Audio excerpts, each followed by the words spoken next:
রাধে রাধে বন্ধুরা, চলে এলাম ছোট্ট একটা ব্লগ শেয়ার করার জন্য।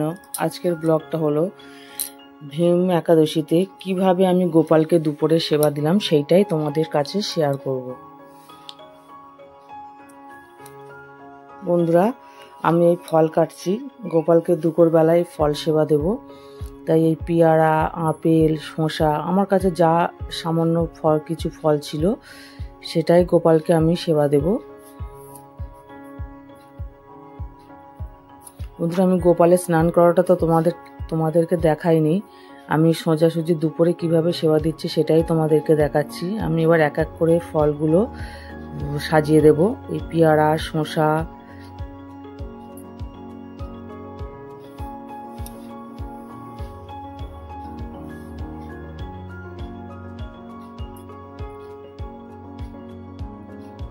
আপেল, শাকালু, ছোলা, মিষ্টি, যা সামান্য কিছু আমি আয়োজন করেছি সেটাই আমি গোপাল সোনাকে দুপুরবেলায় সেবা দেব। সেবা দিয়ে এটাই আমরা প্রসাদ হিসাবে বন্ধুরা নিই। গোপালের স্নান করানোর জলও আমরা চন্দ্রমিত্র হিসেবে ব্যবহার করি। তোমরা অনেকে গাছের গোড়ায় দিতেও পারো, আবার অনেকে চন্দ্রমিত্র হিসাবে নিতে পারো। আমরা গোপাল সোনাকে দিয়ে যেটা সেবা দিই সেটাই আমরা প্রসাদ হিসাবে নিই। এবার আমি গোপাল সোনাকে আরতি করে নিচ্ছি। ওং নমো ভগবতে বাসুদেবায় নমঃ, ওং নমো ভগবতে বাসুদেবায় নমঃ, ওং নমো ভগবতে বাসুদেবায় নমঃ।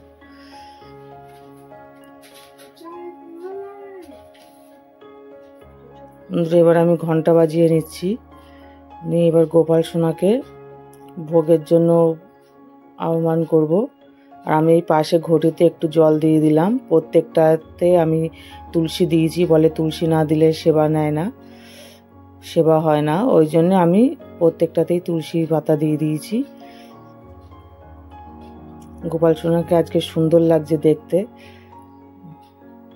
এই যে সামান্য কিছু ভোগ আমি গোপালকে দিয়েছি আজকে ভূমি একাদশীতে।